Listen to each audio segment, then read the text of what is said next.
മൂർത്തി, അനിയനെല്ലാം fix ചെയ്തു. കൂട്ടുകാരന്റെ മകനുമായിട്ട് മകളുടെ വിവാഹം നടക്കുന്നതോടെ അവൻ ഹാപ്പി ആയിരിക്കും, അവന്റെ മകളും.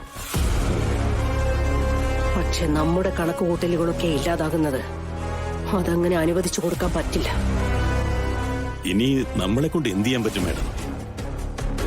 അനിയൻ സാറ് സ്വത്ത് മുഴുവൻ കൃഷ്ണയുടെ പേരിൽ എഴുതി വെച്ച് കഴിഞ്ഞില്ലേ? പിന്നെ സത്യവതി മാഡം പറഞ്ഞ അടുത്ത കാര്യം, കൃഷ്ണനെ പോലെ വേറൊരുത്തി. അതാരാണ് എന്താണെന്ന് കണ്ടുപിടിക്കാൻ നമ്മളെ കൊണ്ടായിട്ടില്ല.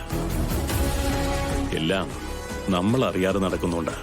അതും ശ്രീനിവാസ സാർ അറിഞ്ഞുകൊണ്ടുള്ളൊരു കളിയാ. എനിക്കറിയില്ല മൂർത്തി.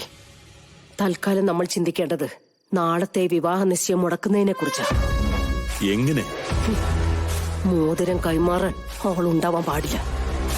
നാളെ മോതിര കൈമാറ്റത്തിന് പകരം ഇവിടെ അവളുടെ മരണച്ചടങ്ങ് നടക്കണം. അതല്ലാതെ വിവാഹം നടന്നാൽ അവളുടെ അടുത്ത തലമുറ ഉണ്ടാവും. പിന്നെ അനിയന്റെ സമ്പത്തിനെ കുറിച്ച് ഒരിക്കലും നമുക്ക് ചിന്തിക്കാൻ പറ്റാത്ത അവസ്ഥ വരും.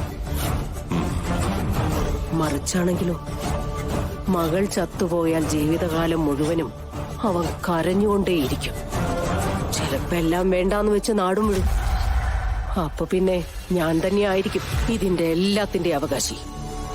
ഇതൊക്കെ നടക്കുന്ന കാര്യമാണോ? നടക്കണം. ഇന്ന് രാത്രി കൊല്ലണം അവളെ. ഇന്ന് ഈ പുഴയോരം വീട്ടിൽ ഒരു അറ്റാക്ക് നടക്കണം. കൊലയാളികൾ ഈ വീട്ടിലേക്ക് പാഞ്ഞു കയറി അവളുടെ ജീവൻ എടുക്കണം. പറ്റോ മൂർത്തിയെ കൊണ്ട്? മാഡം പറഞ്ഞ എന്റെ തീരുമാനം അത്.